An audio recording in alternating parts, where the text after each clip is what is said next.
Dear teachers, welcome to JS in English Learning. We are with Unit 4 of the revised PGTRB syllabus, and Unit 4 is titled Literature from 1851 to the Present Day. So they are covering 19th century, 20th century, 21st century literature under this heading. Okay, and now coming to Gerard Manley Hopkins. Okay, what is special about Gerard Manley Hopkins? அப்படின்னு கேட்டீங்கன்னா Gerard Manley Hopkins was born in 1844, and by birth he was an Anglican. He is an English Christian. He was born in Essex, England, and later you will find that he became a Catholic, Roman Catholic மாறுகிறார், and then he enters into the order called the Jesuit order, the order of Society of Jesus, and he became a priest.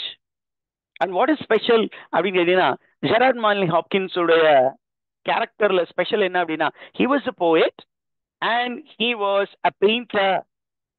He was from a family which was an artistic family, which was highly religious family. அவருடைய family என்ன மாதிரி family? People in his family were highly religious. Okay, and in his family, two of his brothers were painters, renowned painters.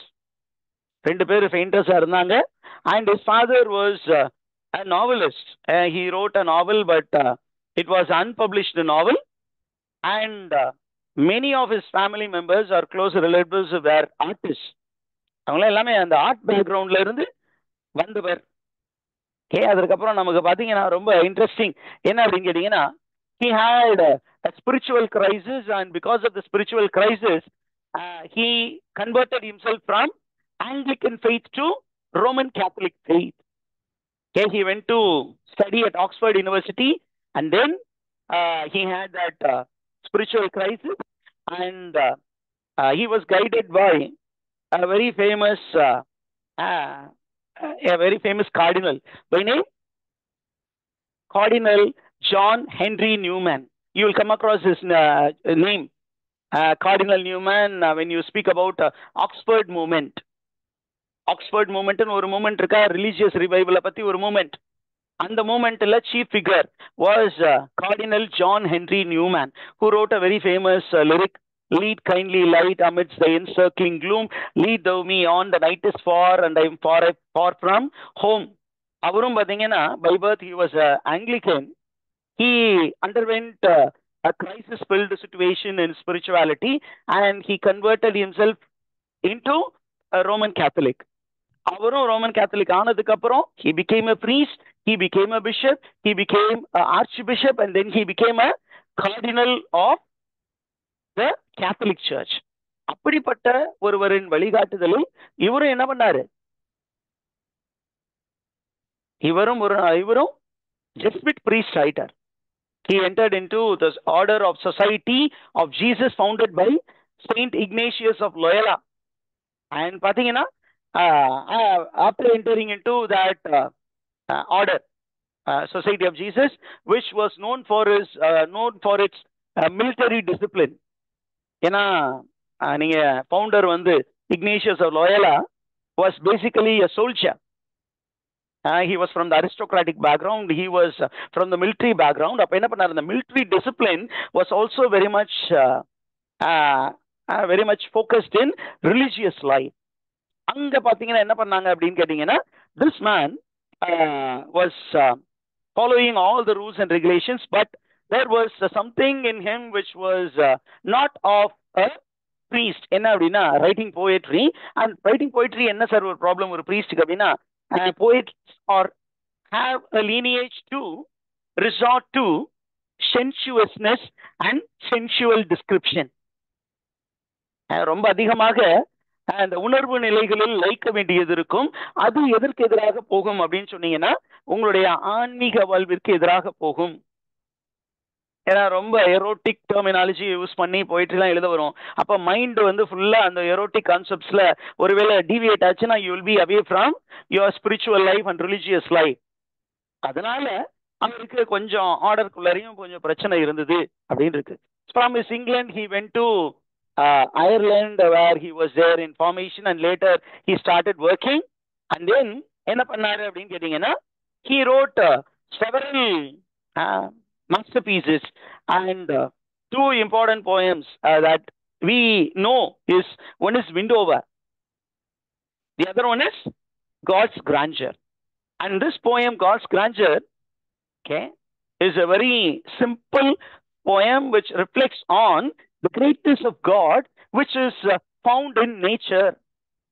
It's called அவருடைய philosophy, and this poem is a beautiful explication of something called a natural philosophy. இது என்ன கேட்டகரியில வருது?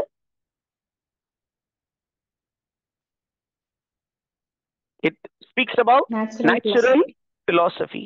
அப்படின்னா God in nature. Okay, everything that we see is the magnificence of God. Okay, பார்ப்பதெல்லாம் அழகின் சிரிப்பு. அந்த அழகு என்ன அப்படின்னா, நம்ம இங்க தமிழ் லிட்டரேச்சர்ல எடுத்தீங்கன்னா, அழகு என்ற சொல்லுக்கு ஒரு பாட்டு இருக்கே, அழகுனாலே அதை முருகன் அப்படின்னு கடவுள்ல தான் வச்சிருக்கிறாங்க. அங்க பாத்தீங்கன்னா God can be seen through nature, and what is nature அப்படின்னா, it is nothing but the hand work of God அப்படின்னு சொல்றதுதான் இந்த போயம். அதனாலதான் title God's Grandeur. The whole nature is grand, but it is not just an isolated entity. It is God's grandeur which is seen in nature. Nature is not God, but it is the grand exhibition which is made by God. It is an exhibit given by God so that he can draw the soul towards human soul. தன்னிடம் ஈர்த்து கொள்வதற்காக ஒரு exhibition யார் conduct பண்ணிட்டு இருக்கா? God conduct பண்ணிட்டு இருக்கா. இப்ப நமக்கு ஜெரார்ட் மேன்லி ஹாப்கின்ஸ்லாம் ஒரு சில விஷயங்கள் தெரியணும். என்ன அப்படிங்கிற number 1, sprung rhythm. Okay, what is sprung rhythm அப்படின்னு நீங்க இன்னைக்கு எக்ஸ்ப்ளோர் பண்ணி வச்சுக்கோங்க. A kind of rhythm which was introduced by Gerard Manley Hopkins, which is very close to the speech rhythm. நம்ம வெண்பான்னு சொல்லுவோம் இல்லையா தமிழ்ல, அந்த வெண்பாவுக்கு ஒத்த ஒரு பா வகை, அதுதான் ஸ்ப்ரங் ரிதம். அதுக்கப்புறம் he is known for two things, two important terms. என்ன அப்படின்னா, these terms were popularized, these techniques in poetry writing were popularized by Gerard Manley Hopkins. What is that? It is called inscape, and the other one is called in stress. Inscape அப்படின்னா ஒன்றும் இல்லை, it's called மைண்ட்ஸ்கேப். In stress அப்படின்னா அதுல ஒரு individual element, ஒரு canvas இருக்கு. ஒரு canvas இருக்கு, அந்த கேன்வாஸ்ல நிறைய எலமெண்ட்ஸ் இருக்கும், அதுல ஒரு பர்டிகுலர் எலமெண்ட், அதுதான் அந்த விண்ட் ஓவர் அ பேர்ட். நிறைய இருக்கும், மரம் இருக்கும், செடி இருக்கும், கொடி இருக்கும், இது எல்லாமே எக்ஸ் ஒய் செட் அதெல்லாம் இருக்கும். அங்க ஒரு அழகான ஒரு பேர்டு இருக்கு, அந்த பேர்டை மட்டும் நேரோ டவுன் பண்ணி பாக்குறது. இது கேமரா டெக்னிக்ல சொன்னீங்கன்னா நம்ம என்ன சொல்றாங்க, கேமரால it is called zooming in technique. இன்ஸ்கேப்னா என்ன? ஜூம் டவுன், அப்படியே ஜூம் பண்றது மேல இருந்து. டாப் ஆங்கிள் ஷாட்னா அது இன்ஸ்கேப், மேல இருந்து அப்படியே அந்த பூமியை காட்டுவாங்க படத்துல. ஓப்பனிங் சீன்ல பாத்தீங்கன்னா அப்படியே மேல இருந்து சேட்டலைட்ல இருந்து அப்படியே எடுப்பாங்க, அப்படியே ஒரு பூமியை காட்டுவாங்க. அந்த பூமி சொல்லிட்டு இருக்கும், அப்படியே சொல்லிட்டு வரும்போது இந்தியாவுக்கு வரும், இந்தியால இருந்து நம்மளால ஜூம் பண்ணுவார். ஜூம் இந்தியால இருந்து எங்க காட்டுவாரு? தமிழ்நாடு, தமிழ்நாடுல இருந்து காட்டி மதுரை, மதுரையில மேலமாச வீதி, அங்க ஒரு கலவரம் நடக்கும், அதை அடக்கிறதுக்கு மதுரை கிளம்பி போவார். அந்த மதுரை படத்தோட ஓப்பனிங் சீன் விஜய் படம். அப்ப அந்த என்ஸ்கேப்ங்கிறது த ஹோல் கேன்வாஸ், அதுல நிறைய இமேஜஸ் இருக்கும் இன்டர் கனெக்டட். அதுல ஒரு பர்டிகுலர் இமேஜை நீங்க ஜூம் பண்றது, that is called in stress. அதற்கப்புறம் when you speak about sonneteers, somebody who made changes in sonnet form is Gerard Manley Hopkins. What is this sonnet called? Kattal sonnet.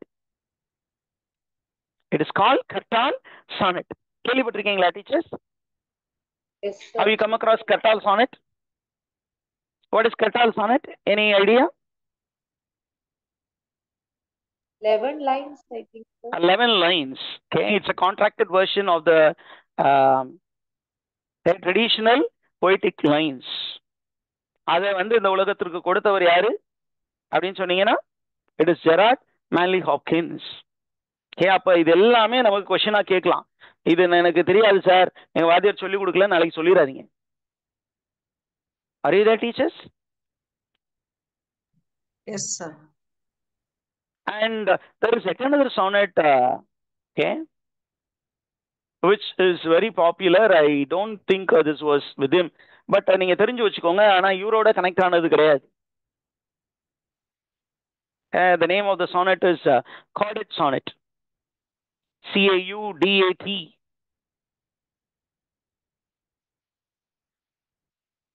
Okay. Caudet Sonnet, and a Caudet Sonnet வந்து it is not associated with Gerard Manley Hopkins. Khattal Sonnet is associated with Gerard Manley Hopkins. Is the information clear? இப்போ நமக்கு பேசிக்கா தெரிய வேண்டியது என்னன்னா, this poem Gerard, what is it, God's Grandeur, என்ன type of poem அப்படின்னா it is basically a sonnet, and sonnet is basically a lyric form. So it's a lyric poem அப்படின்னு கொடுத்தாங்கன்னா, சார் நீங்க சானட் தானே சொன்னீங்க, ஆனா அங்க வந்து சானட்ங்கிறது ஆப்ஷன்லேயே இல்லைன்னு சொல்லிடக்கூடாது. லிரிக்னு கொடுத்தா லிரிக்கை டிக் பண்ணிட்டு வந்துடணும், சானட் இல்லைன்னா. சரியா டீச்சர்ஸ்? அப்ப this poem is written following the Petrarchan rhyme scheme style. Petrarchan ஸ்டைல்ல எழுதப்பட்டது. ஸோ அதோட ரைம் ஸ்கீம் என்னன்னு உங்களுக்கு தெரியும். ABBA, ABBA, CDC, DCD. அப்புறம் நமக்கு ரொம்ப முக்கியமானது என்ன அப்படின்னா, during his lifetime, not a single poem of Gerard Manley Hopkins was published. அவருடைய வாழ்நாள்ல அவரு ஒரு இன்ட்ரெஸ்டிங் ஸ்டோரி இருக்கு. என்ன அப்படின்னா, he was very obedient. அந்த Jesuit order is known for the virtue of obedience. Superior சொன்னார்னா சுப்பீரியர் என்ன சொல்றது செய்யணும், ஏன்னா அது மிலிட்டரி ஆர்டர். அப்ப இவரு போயிட்ரி எழுதி எல்லாமே வச்சிருந்தாரு. அப்ப his superior happened to enter into his room and the drawer எடுத்து பார்க்கும்போது there are many poems, and all those poems had a bit of sensualness நிறைய இருந்தது. கொஞ்சம் எரோட்டிக் எலமெண்ட்ஸ். ஏன்னா கவிதை வந்து எரோட்டிக் இல்லாமல் எழுத முடியாது, காமம் கலக்காமல் கவிதை இல்லை அப்படின்னு பெரிய பெரிய கவிஞர்கள் சொல்லியிருக்கிறாங்க. அப்ப அந்த காடை பத்தி எழுதினாலும் அந்த காம டிஸ்கிரிப்ஷன்ஸ் இருக்கும், அந்த செக்ஷுவல் டிஸ்கிரிப்ஷன்ஸ். அதை பார்த்து என்ன சொன்னா, this is unbecoming of a priest, burn it அப்படின்னா he burnt the whole chunk. And after that the wreck of the Deutschland அப்படின்னு ஒரு போயம் எழுத சொல்லி அவங்களுடைய சுப்பீரியரே சொல்றாரு. ஏன் அப்படின்னா, அங்க ஒரு 5 Franciscan nuns who were exiled from Germany, அவங்க என்ன பண்ணாங்க, they were moving towards America. அங்க போகும்போது என்ன பண்றாங்க, they got into a storm and they died along with many others in a ship called Deutschland. அப்ப அந்த நன்ஸுக்காக ஒரு போயம் எழுதலான்னு திருப்பியும் முடிவு பண்ணி போயம் எழுத ஆரம்பிச்சு, அப்புறம் எழுதின போயம்ஸ் எல்லாமே இன்னைக்கு ரொம்ப பாப்புலரா இருக்கு. So during his lifetime it was not published, but initially this poem was published in 1877, and it was published posthumously after his death. One of his friend collected it and published it. They published பண்ணது யாரு? Any information?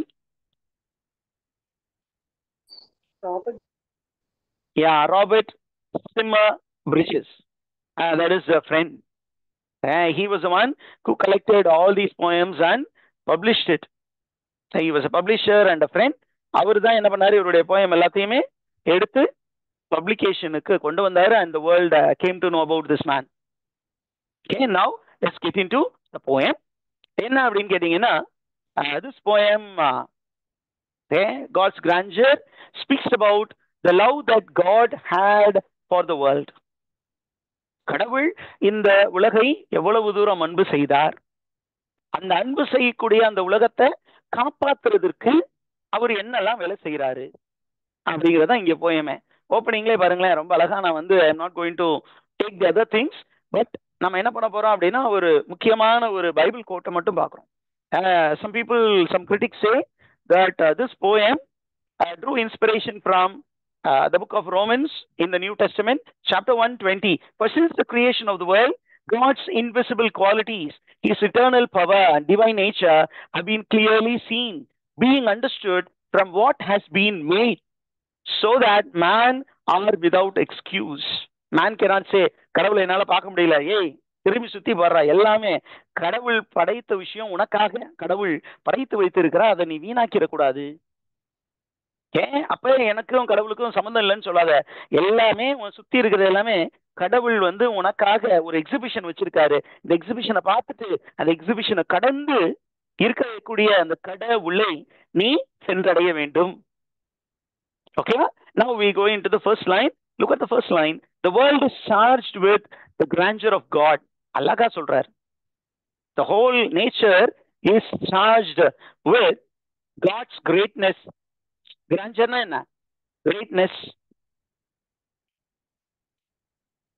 Okay? It is this mighty power. The power of God is everywhere. It is charged. பயங்கரமா அப்படியே charge ஏற்றி வச்சிருக்கிறார். Full battery charge ஆயிருக்கு. And even in the ordinary things, அடுத்த லைன்ல வருது பாருங்க, it will flame out like, இங்க ஒரு லைக்னு பயன்படுத்திருக்காங்க. அப்ப என்ன figure of speech used? Simile. இங்க ஒரு சிமிலி. அந்த காட்ஸ் கிரேட்னஸ் சார்ஜ் ஆகிருக்கு nature.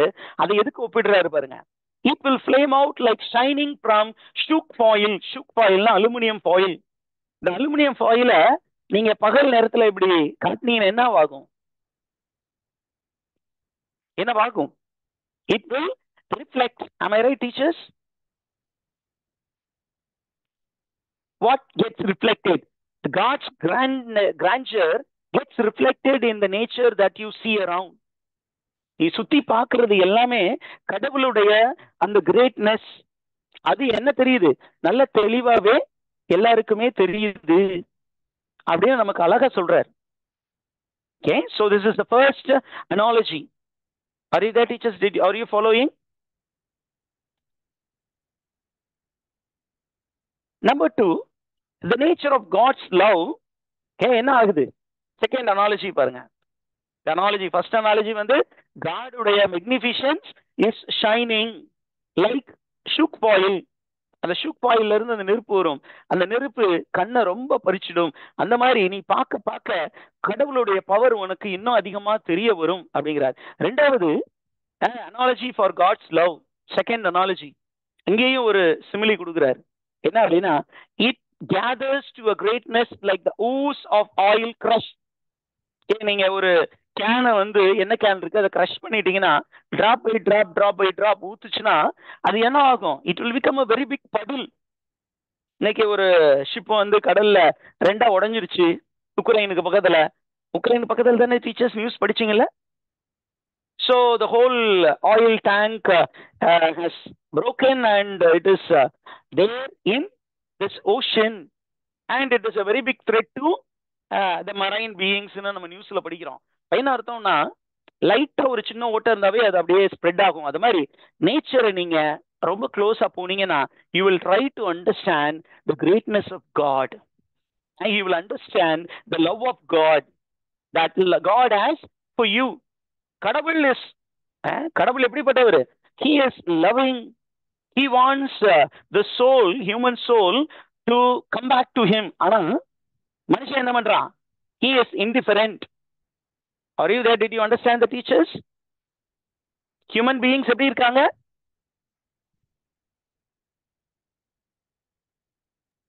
Indifferent. People are very, very indifferent.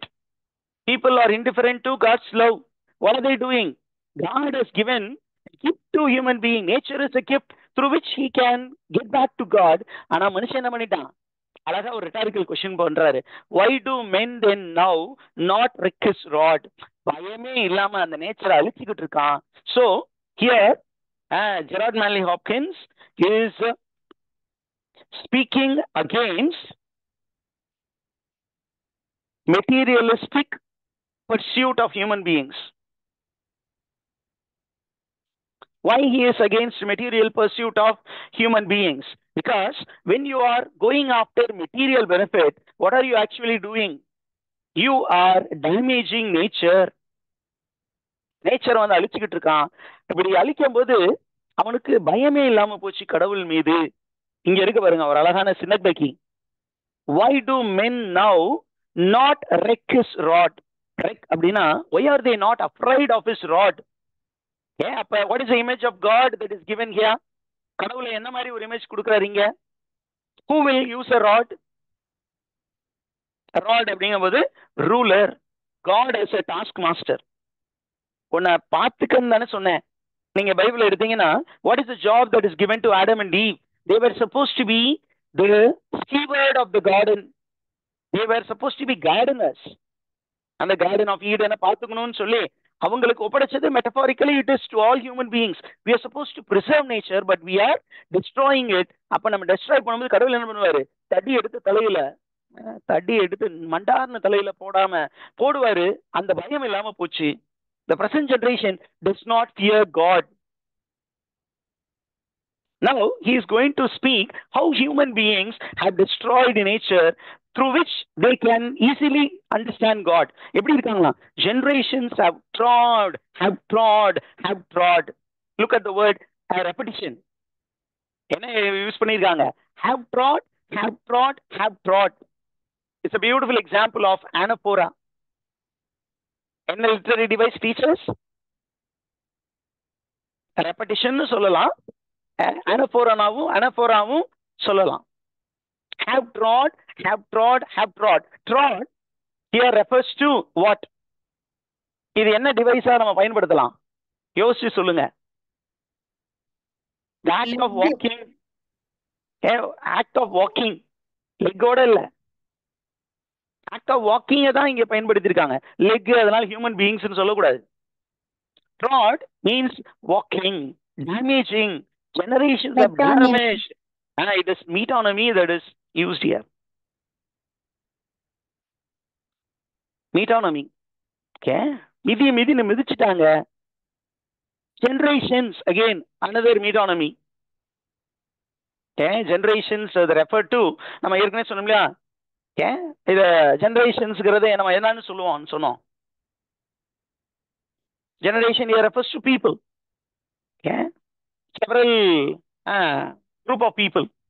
And என்ன சொல்றாரு பாருங்க, all is அப்படின்னு ஒரு வேர்டு யூஸ் பண்ணியிருக்காரு. all the things in nature is smeared with trade, beard, smeared with oil. எல்லாமே அசிங்கமாக்கிட்டாங்க நேச்சரை.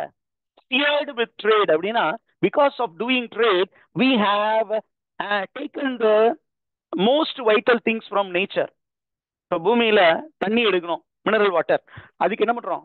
உள்ள போட்டு நம்ம போர்வெல்லாம் போட்டு உள்ள இருக்கிற எல்லாத்தையும் உறிஞ்சு எடுத்துறோம். that is called shearing. the top layer is removed. beard smeared with oil. எல்லாமே it is making ugly. Okay, with toil here refers to hard labor. and where man's smudge and share man's smell. Okay, what do you mean by man's smudge? Okay, what is the meaning of the word smudge? Okay, smudge means something that you paste on something, ugly things. நம்ம ஒரு அசிங்கமா ஏதாவது ஒன்று தடவி வைக்கிறோம் இல்லையா? so it is smudge and smell. man is damaged nature. the soil is bare now. ரொம்ப ego கிரிட்டிக்கலா சொல்றாரு. இயற்கையை பாதுகாக்கணும் அப்படிங்கிற நோக்கத்தோடு சொல்லி இயற்கையை எதுக்கு பாதுகாக்கணும்? ஏன்னா இந்த இயற்கை வழியா தாண்டா நீ கடவுளுடைய அன்பை புரிஞ்சுக்க முடியும். இயற்கையை மட்டும் சொன்னா இது ஈகோ கிரிட்டிக்கல் போயாமா மாறி இருக்கும். ஆனா அதையும் தாண்டி ஒரு ஸ்பிரிச்சுவல் ரெல்ம் கொண்டு போறாரு. nor can food feel being shod. Okay, are you there, teachers? What do you mean by shod? Okay, shod means okay the tire, grip இல்லாத டயர் அளவுக்கு, இந்த டயரே grip கிடைக்காத அளவுக்கு இந்த லேண்ட் வந்து ரொம்ப டேமேஜ் பண்ணிட்டோம். so he is speaking about how human beings have gone away from God. Hey, how they have damaged the via media to reach God. via media to reach God என்ன? நேச்சரை எவ்வளவு தூரம் அழிக்க முடியுமோ அழிச்சிட்டாங்க. அடுத்த அதே ஐடியாவை அப்படியே கண்டினியூ பண்றாரு பாருங்க. all this nature is never spent. எது எப்படி இருந்தாலும் சரி, நீங்க என்னதான் வச்சு செஞ்சாலும் the more you use nature there is still there is love in God. எவ்வளவு தூரம் நீங்க கடவுளை பாடாப்படுத்தினாலும் there is nature which will provide to you. Why nature will provide you? Because God is behind this exhibition.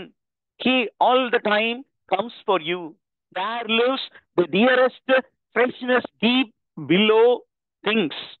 And though the last light of that black west wind, என்ன சொல்றாரு பாருங்க, எல்லாமே bleak-ஆ தெரியுது, எல்லாமே அழிய போற மாதிரி தெரிந்தாலும் the last light off அப்படின்னா it appears that everything is coming to an end. Distraction, அங்கேயும் ஒரு மீட்டானமி தான். எல்லாமே டிஸ்ட்ராக்ஷன் நடக்க போகுது, அவ்வளவுதான், உலகமே இருண்டு போகுதுன்னு நினைச்சாலும் இல்ல, ஒரு விடியல் வரப்போகுது. O morning at the brown brink eastward springs. Morning எதுனால வருது? எல்லாமே இரவு. இரவு அப்படிங்கிறது எதை குறிக்குது? குறிக்கிறதுக்காக இரவு இமேஜ் கொடுத்திருக்காரு. இரவை நோக்கி இந்த உலகம் போய் கொண்டிருக்கிறது. ஆனால் கடவுள் இந்த உலகை அன்பு செய்வதனால் என்ன நடக்குது? The next day there is morning. Why morning comes? Because அந்த அழகா ரீசன் சொல்ற பாருங்க, nature is renewed because the Holy Ghost over the bent world broods with a warm breast and with bright wings. Exclamation. அழகான ஒரு super imposition. It's a metaphor. God is metaphorically compared to a hen, a mother hen. Mother hen யாரு? God. And the chicks யாரு? Human beings.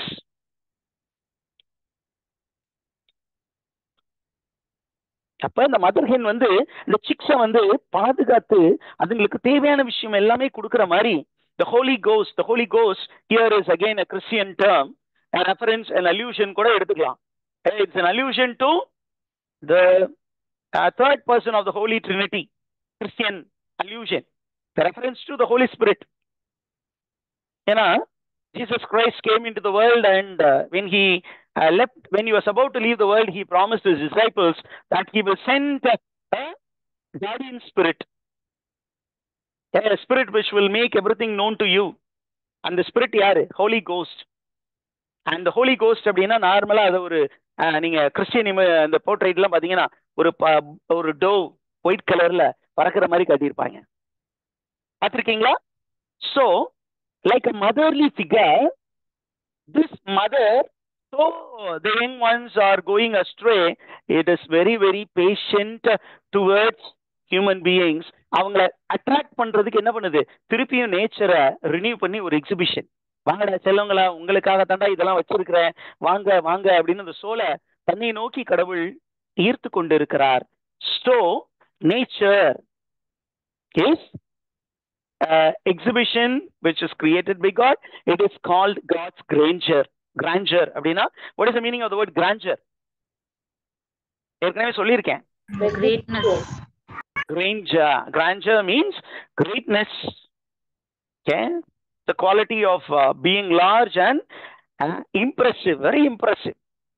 Nature is the most impressive thing that God has ever created. எதுக்காக create பண்ணாரு?